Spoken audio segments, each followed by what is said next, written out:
সকলের আহ্বান, বিশেষ করে আমি আজকে এখানে আসা বা এখানে দাঁড়ানোর যিনি মূল কারিগর, যার উসিলা, যার কারণে আমাকে এখানে আসতে হয়েছে, আসছি আমার মতো একটা অযোগ্য ব্যক্তিকে এখানে খেদমত করার সুযোগ করে দিয়েছেন আমার মহান সত্যতা, যার নাম আমাদের প্রতিষ্ঠাতা।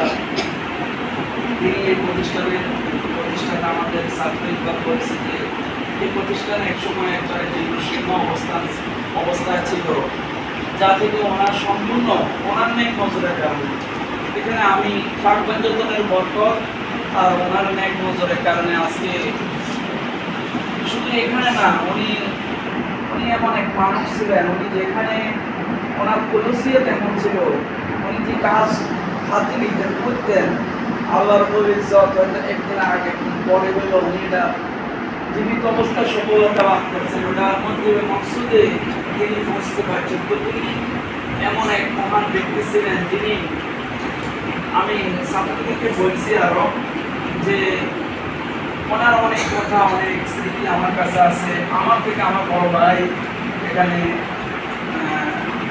আমাদের প্রিয় ভাই, বড় ভাই মৌলানা সাদিক রহমান খান, তিনি আমার থেকে আরো বেশি ওনাকে দেখছেন। ওনার কাছে অনেক স্মৃতি আছে, অনেক কারামত আছে, যিনি যা আমিও জানি না আসলে। তো আমি পৃথিবীতে অনেক মানুষ দেখছি আসলে, কিন্তু আমি দ্বিতীয় একটা মানুষ ওনার মতো দেখি না।